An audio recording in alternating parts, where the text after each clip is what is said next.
No, and what you don't understand is I'm just asking if the source is credible. Did you verify the source of this information? I hope you did, because I'm about to go live. The mic is live. Right now. Okay. Hello there, dear listeners. I am so sorry about that. We are a little bit rusty. As you know, we only recently got back to the radio station this morning. We, too, are seeing the devastating effects that weird, unexplainable storm that swept through our town just last week has caused on our dear radio station. Half of our station is still down, and when I mean down, I mean in debris. So if you would like to volunteer to help us put our little town's radio station back together, you can come by any day, any time, day or night. Just not in the witching hour, please and thank you. Our custodial staff does go hunting around that time, and as you know, they only discern between living and non-living, so unless you'd like to crash that threshold, please stay away, far away. Anyway, it is heating up in our beautiful town, but I don't want to bore you with information you already know. You have felt the heat waves. You have seen the storm. What you haven't seen is what's happening in the next town over. This story is brought to us from our very capable interns here at our little radio station. This story has been pulled from the r/nosleep subreddit, posted by AuthorJoJo. Apparently, in the next town over, the dogs in town started purring. You have to stay tuned for this one because, wow, it is a doozy. If you thought things were bad here, they are worse there. Or perhaps better. That is for you to decide after this story. Before we get started into this story, there is one warning I have to share by our town's animal control. They said that the storm did disturb our underground sewers and consequently our underground sewers population. They said that it would be wise of you to duct tape your toilet seats down. They said that the underground population might be trying to escape through our plumage. So, please, if you value your family's lives, just follow that rule. Anyway, time to get started.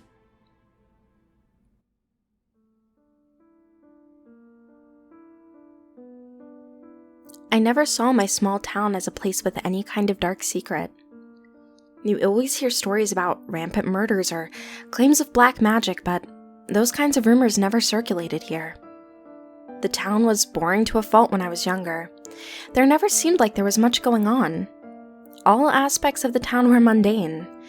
It almost looked plastic. The weather was just as you'd expect, perfectly divided between the seasons. The houses were all so pretty and neat. Each seemed to have upkeep to make them look like new. While it's true that I hated that as a kid, I grew up to appreciate the simplicity of it all. Local stores were never more than a block or two away. It was always quiet and peaceful, and everybody knew each other. Drama never seemed to spill over and taint the peaceful nature. When I was growing up, I had a dog. I was asked to name it, so, of course, as a child, I called him Spot, because he had spots. I went through my years growing up alongside Spot. Whenever I went outside to play, he would come too. A lot of the neighbors' kids had their own dogs too, so we would have large play dates with all the dogs. I have fond memories of going out and watching all the dogs getting along, rolling around on the grass and playing fetch until it was time to run home. That went on for a few years, and we got older, and we stopped playing as much outside, but the dogs always got their time in. When I was about 16, I woke up one morning to find my dad sitting on the couch, with Spot nowhere to be seen. He told me that Spot had gotten out of the back door and had run away. even though I swore up and down that I shut the door tight. Dad told me it wasn't my fault. I could tell that he had been crying, so I didn't want to press it too much. I knew I had shut that door, though. That Spot was getting on in years and wouldn't run away like that. Still, he insisted Spot had run away, rubbing what looked like oil off of his fingers with a white rag. After that talk, he told me to go grab something to eat from the store, so I left out the front door and turned to look into our living room windows. Dad was rising from his chair and walking over to the cellar door. I had never gone into the cellar. I thought it was scary as a kid, and as a teen, I simply had no reason to. I walked away from the house as my father entered the cellar and shut the door behind him. By the time I returned with supper, I had completely forgotten about the cellar, though curiosity did bite from time to time. I would jiggle the cellar door's handle, but it was locked every time. Figuring that it was just an empty cellar, I eventually dropped it. Eventually, I had saved up enough money to buy my own little place. It sounds unreasonable, I know, but everything was like an ecosystem in town. It was almost expected by the time that you were 20, you'd move into your own place. It was a cycle of life kind of thing. The older generation passes on, and the new take their place. When I moved into my new house, I started putting in the time to fix things to my likings. Mostly, getting rid of the old knickknacks that were lying around. After most of that was done, I had to do what I think I was subconsciously putting off. I was admittedly unnerved when I turned the basement door's handle and heard a click. It felt like any minute Dad was going to push his way into the house and scold me. I don't know what I expected, and I was a little underwhelmed when I looked around the large empty basement. There were some pillars for foundational support, but the only standout feature was a large wooden beam in the center of the room. Walking up to it, I could see the remnants of where divots were pressed in. The wood was old and stained dark. It was splintering around the divots like someone had put screws in and tried to rip them out with their bare hands. In several spots were heavy and sturdy-looking pieces of metal with chains hanging off them that were wrapped around the pillar. When I told Dad about the basement, he pretty much confirmed that's what all basements look like, and they rarely are used. Though I ended up using mine for a little bit of extra storage, he was right. My washer and dryer were on the first floor, and I never had much reason to go down into the basement. So, unless the rare occasion arrived that I needed something, I wouldn't venture down and just left the door locked. Years went by. I met a girl, Elisa, and before too long, she moved into my place. There was more than enough room. Too much room, in fact, that after a year or two of dating, we made the mutual decision to marry and have children. That was the thing with the town. Like I said, it was all so perfect to an almost indifferent degree, but no one ever talked about it. We all just benefited from it. It was hard not to ignore the woes of the world outside our communities, so it was easy to turn a blind eye to the almost sitcom-like way of the life we were living. When my children were born, it was hard to think about anything other than raising them well, the way I was raised. The hardest things ever got was the illness our set of twins developed a year into their life. We dealt with it as the local doctor was a pediatrician. It was odd sitting in the doctor's waiting room, remembering that I have no memory of ever sitting in a room like that. I even asked Elisa while we waited if she had ever been to the doctor's before. She shrugged and said that her mother took her once when she was really young. Smiling, I rubbed my finger across my teeth, my perfectly aligned teeth. as we got the kids home with their prescribed medicine, I called my dad to update him. He was pleased to hear that we were able to get into the pediatrician so quickly, citing that there were a lot of new babies in town. Then he made a suggestion that I buy them a dog. He talked about how much it helped me when I was growing up. The words coming from the receiver almost didn't sound like my dad's. He sounded like a salesman, trying to butter me up to the idea of bringing home a four-legged friend. It didn't take much convincing, though. I had truthfully wanted to get our new dog ever since Putt ran away. With the family in tow, we headed to the local pet shop, or should I say, the local dog shop. There were no other types of animals, just dogs and dog supplies. The kids were still unwell, so we quickly got supplies and picked up a cute-looking puppy that seemed excited to see the kids. They were too young to name the dog or even speak, so we named the dog Jed. He looked like the type of dog that would grow up to accompany a cowboy. Brown with the rolling desert plains and sturdy like an ox. Taking Jed home, we put the kids to sleep, and Jed must have taken to them quickly. He laid in their room all night.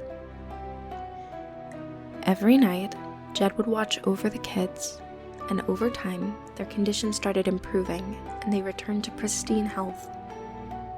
We didn't come across any other issues. More years rolled by, and I started nearing my late 30s as my children became teens. They led lives much like how I did when I was their age. I watched them growing up, making friends outside and playing with all the other dogs.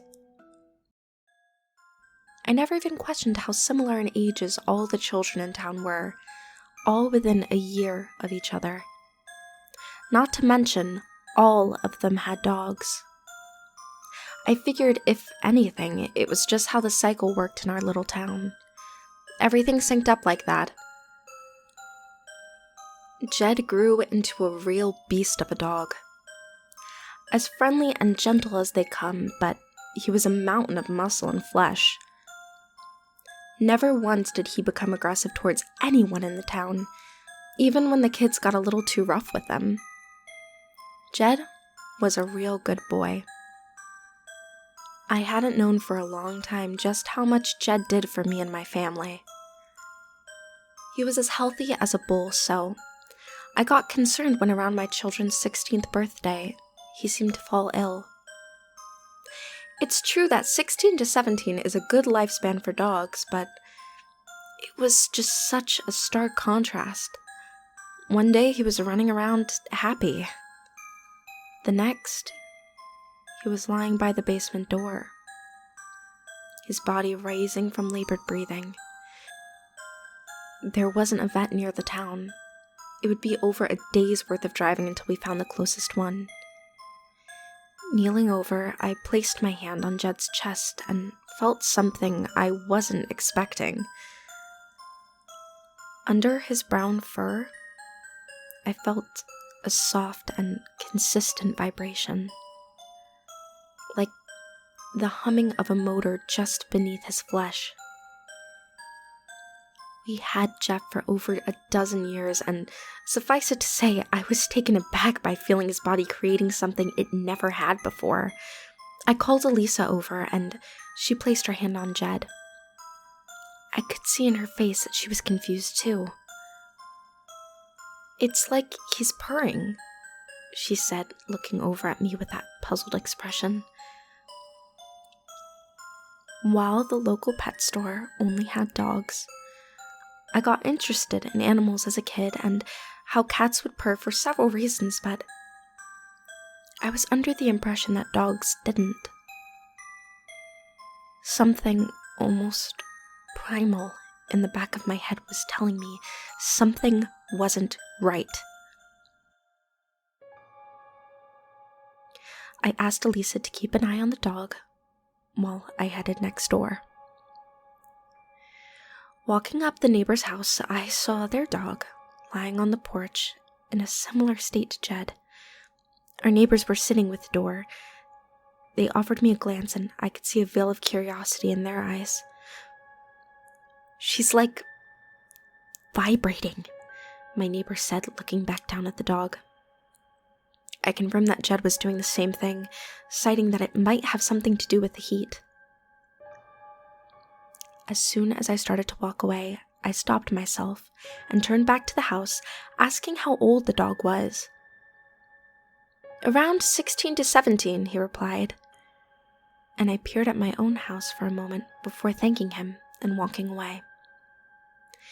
I went from house to house, knocking on doors. The only time there wasn't a dog present with a similar situation to Jed was when the occupants were older. Returning home, I noticed that Jed seemed to be getting worse. He hadn't moved from where I left him, and his breathing was raspy. I called my dad. He had raised spots, so I figured he might know what was going on. My dad, though, was much older than he was in those days, and his memory was a fleeting one. Throughout the conversation, I couldn't tell what he had genuinely forgotten and what he just wasn't telling me. It was becoming apparent that my dad wasn't going to be of any help, so I said goodbye and hung up the phone. Returning to Jed, I knelt over and placed my hand on his chest again, feeling the same vibration. I asked if it had been doing that since I left, and Elisa responded that it has, that she can feel the purr through the floor. I placed my hand on the hardwood, and sure enough, it was shaking with the dog. The night was beginning to envelop the house, and I asked Elisa to make sure that the kids were getting ready for bed while I looked over Jed. She stood and made her way upstairs as I sat on the floor, trying to find any visible sign of distress. Any cuts or bruises would indicate that Jed had been injured. His eyes looked tired but normal, and his gums were as healthy as ever. Running my finger along his shadowed fur revealed no external injuries. I could feel through the fabric of my jeans just how cold the wooden floor was getting as night approached. Going into the living room, I grabbed a blanket from the couch, returning it to place under Jed. As I shifted his heavy body, I felt the purring sensation move. I finished putting the blanket down, and I put my hand back to his chest. Sure enough, the purring was weaker there. Moving my hand a little bit, I found where it was stronger. Pushing down on it a little, I was able to move where the purring was originating from. Like the cause wasn't a part of his body, rather, it was inside his body. I pushed down on it a little harder, and Jed let out a yelp, sprang to his feet, and ran into the living room. His movements were fast, like he wasn't injured at all. I stood up and looked at him, laying in the middle of the living room. His eyes were on me, the moonlight reflecting off them, observing and glowing green eyes putting me on edge. I couldn't explain why. He was such a sweet dog, but I felt threatened as he stared at me. I walked closer, and within a foot or two, I heard him growl. He had seldom acted like that before. The growl didn't stop, though. Even when I tried taking a step back, I could still hear it. Because he wasn't growling. The purr was getting louder. Jed started rising to his feet, even though his legs were shaking as his body weight hoisted higher. I heard the stairs creak as Elisa began to descend them. Jed's attention snapped towards the noise, and I looked back at her, putting my arm up, mouthing for her to go upstairs. She quickly went back up the stairs, and I heard her closing the door where our kids were sleeping. Looking back at Jed, I could see a small drop of liquid coming from his snarled jaw. It landed on the carpet. The thick and dark liquid glistened under the light of the moon. I worried it was blood for a moment, but as more gathered under Jed, it looked more like tar. I put my hand out like I was holding a treat as I stepped forward. It was foolish, but I wanted to get close to him and calm him down, thinking he was just scared. I had heard about rabies before, and it didn't look like he was foaming at the mouth or anything. Getting closer, I could hear his purr ringing out. It was like a siren or a warning as I closed the gap between us. It took a while, but I eventually got close enough to where I was able to place my hand on the top of Jed's head. His soft fur had tensed up so much. His eyes followed me, but his body didn't move an inch. Half hidden shadows and half revealed by natural light from the living room window, I rubbed my hand over the dog, all the while trying to verbally reassure him that everything was okay. I was looking out the window as I was petting him, staring at the house across the street. My kids went over to the house to play sometimes. They had a dog of their own. I couldn't help but notice that someone was running by the window, but never appeared in the window, only a few feet away. Moments later, I saw the same figure running out their front door, waving their arms in the air like they were stranded on a mountain trying to get noticed by helicopters. My hand running over Jed's fur, I could feel where the purr was emitting from. It had gotten so much stronger, it felt like a chainsaw was starting up. I settled my grip there for a moment, feeling just how much it was shaking my dog. Within seconds, I felt a piercing pain ring out from the palm of my hand. I pulled it away from Jed, feeling a burning sensation as something ripped out of my hand. I just barely saw the barbed extremity coming from Jed's skin before it retreated. Looking at my hand, I could see the pool of red from the impact where the barb had torn away at my flesh, ripping it up until it looked like the frayed end of a wicker basket. Turning my head to look at Jed's face, I was horrified to see him looking back at me. His face was still looking forward, but one of his eyes was locked on me, staring right at me as it had completely shifted position. It looked like his face was made of gum, and someone stretched his eyeball to the side of his head like a shark. That same tar-like substance dripping from the relocated eyeball like dark tears. Seeing that glow of green in such a twisted position caused me to fall backwards, hitting my head against a chair. The purring was getting so loud, almost obnoxiously so. From within that glowing green, I saw 3 more of those black barbed extremities starting to prod out. They looked like spider legs or praying mantis arms. Jed finally shifted position, moving its head slowly with janky movements so that his other eye could gaze upon me. The movements reminded me more of a failing robot than an organic living animal. Still, he managed to turn to me, revealing the entirety of his face. The eye that was on the side of his head shifted back into the regular position, still occupying the dark spikes. The same dark spike that littered the side of his head. Dozens of those little harpoons sticking out of Jed's face, pulling the skin in all different directions.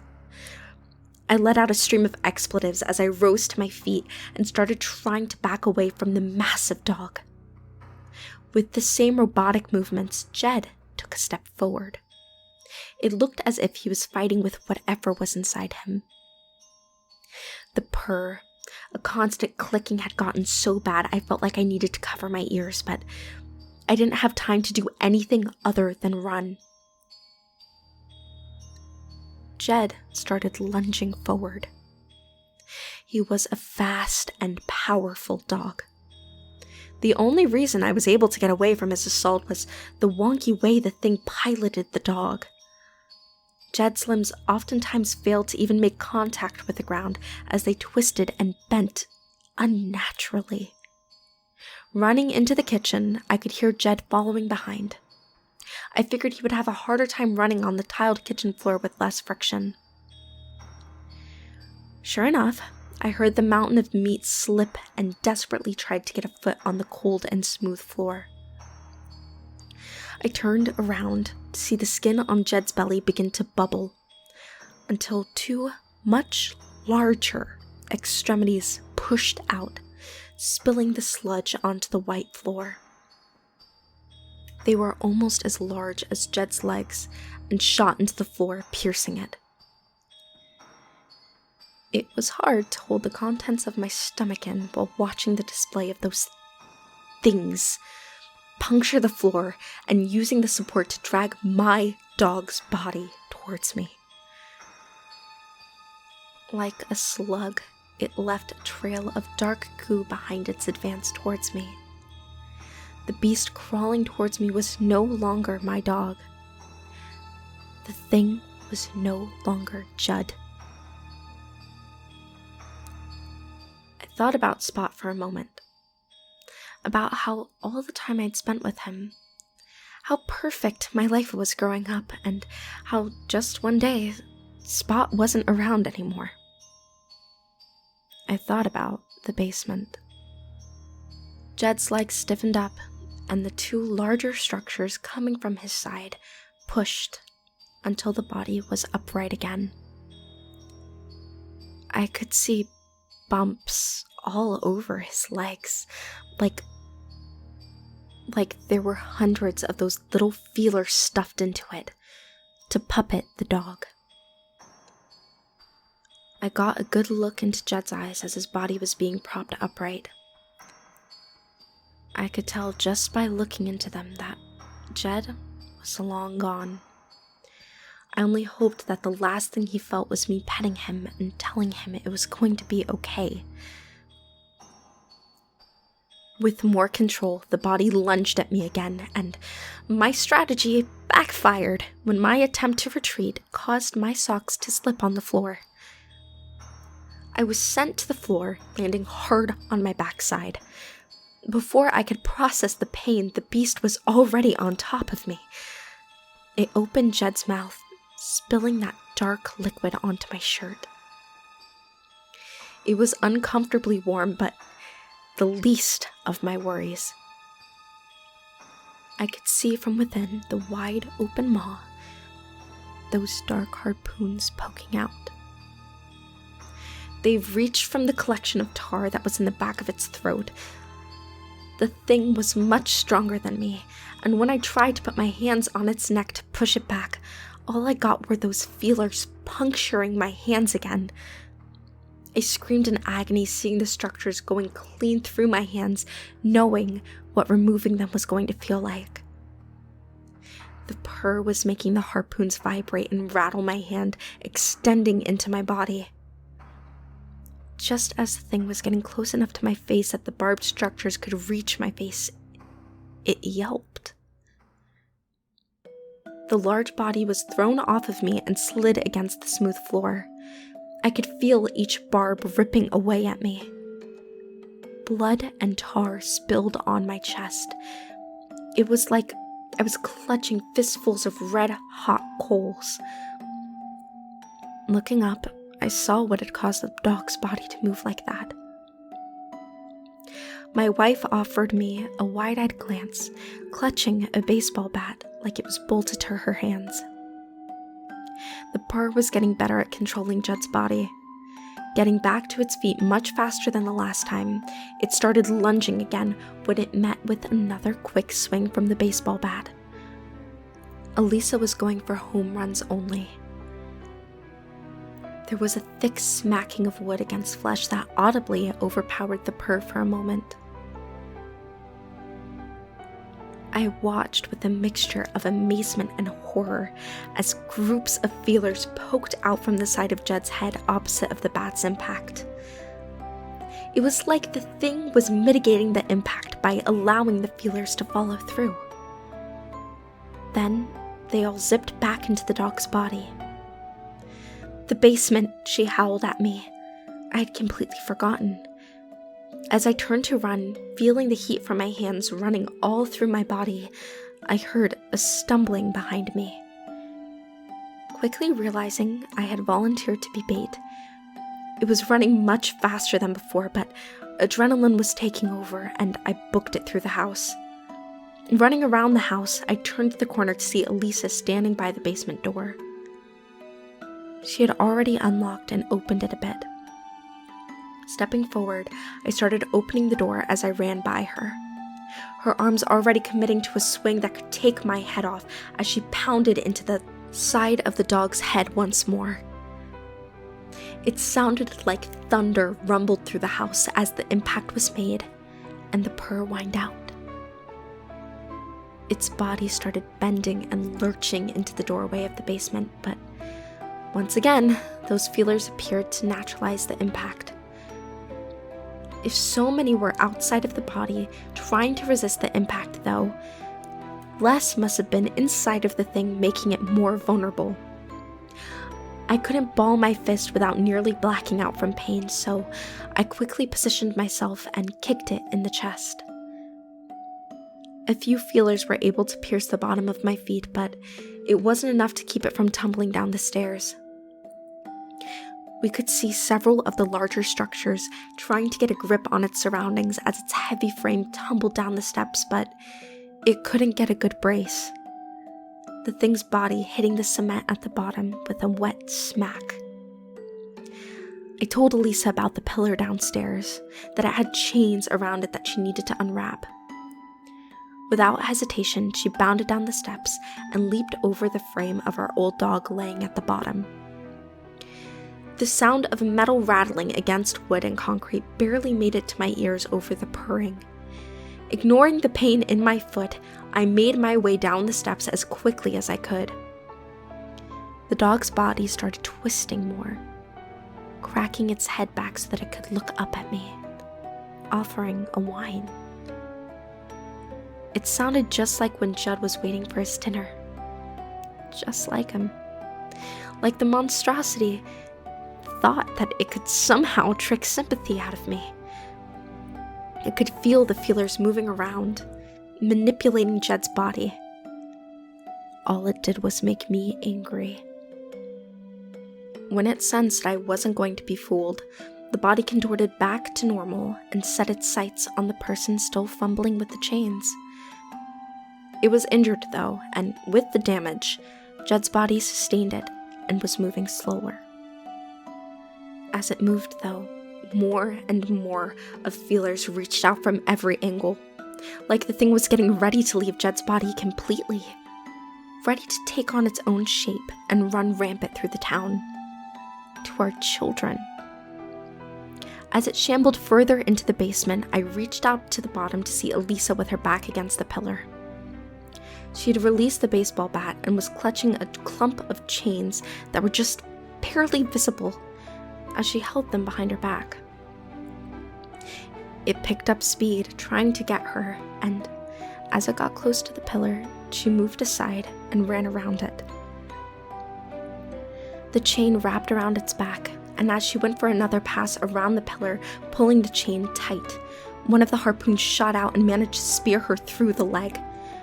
She stopped running, as I could see familiar pain in her expression.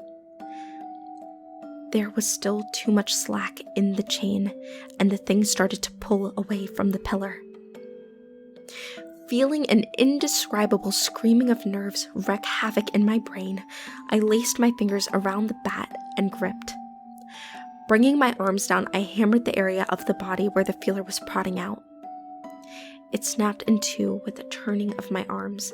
I managed to swing again, this time hitting as much of the creature as I could to make it retreat to the pillar again. I was going to ask Elisa to give me the rope, but she was already running around the pillar again, ignoring the fire in her leg. I could see each limp she went around the pillar until the chain was wrapped around the creature several times. When she was done, we both grabbed onto the chain and pulled as hard as we could, my hand nearly going numb. There was a hole in the concrete and a nearby metal stake that we plunged into the chain, pinning it to the ground. When it was said, I retreated to the bottom of the steps while Elisa ran upstairs to grab the first aid kit. She returned as we tended to our admittedly pretty severe wounds. We watched the thing struggle against the chains. It seemed like it wanted to leave Jed's body, but was unable to without enough room to expel all at once. How the heck did your dad do this alone? Elisa asked. I think we were both putting the puzzle pieces together as we sat at the bottom of the steps. I couldn't help but laugh a little. Spot was a terrier, I chuckled out, to which Elisa also began laughing. What do you think it is? I asked. I wasn't sure if it was shock or the blood loss, but I found myself strangely calm watching the thing struggle. I think it's all of it, she replied. I turned my gaze away from the monster to look at her. She must have seen the confusion on my face. Think about it. I've never been sick. We have a great home, job, kids who never got sick after we got Judd. She returned my gaze, trying to help me come to the answer all on my own. This place is too perfect, huh? I questioned, looking over the mass of black feelers that were slowly losing energy. I guess the bad all has to go somewhere. She moved her hand and gently gripped mine, giving me an acknowledging glare. Just hope that the neighbors fared as well as we did. I hope they did better. She mockingly looked at my hand before gently placing hers over it. There was a slight sting when she did, but I wasn't about to complain. She had saved my life anyways. If it wasn't for her, the thing would have ended me on the kitchen floor. So, what do we tell the kids? What do you mean? Jed ran away. I looked back at her to get her confirmation to make sure that we were on the same page. She offered a soft nod before smiling at me and placing a cold hand on my cheek. I realized why my father never told me about Spot, about why everything is the way in our little town. If you tell your kid the family dog is going to kill them, they won't get a dog. If they don't get a dog, all those woes of the world can reach them. I'm gonna tell them when they're older. My wife spoke, watching the final death throes of the creature chained to our basement. Tell them maybe don't get a 100-pound dog. She laughed as the cycle of our little town came full circle.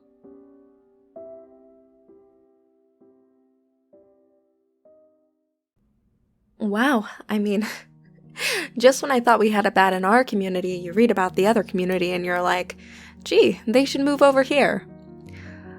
I am glad to hear that AuthorJoJo is doing well and that his family escaped unscathed, well, almost. Again, we are looking for volunteers to help us put our station back together. So feel free to stop by to help. That is the end of my segment, dear listener. Josh will be on soon with community announcements. I will summarize for you and say that we need your help. We need your hands. After all, this storm did destroy more than just our radio station, and the things that escaped, well, you already know I'm not allowed to talk about it, but you know what it is.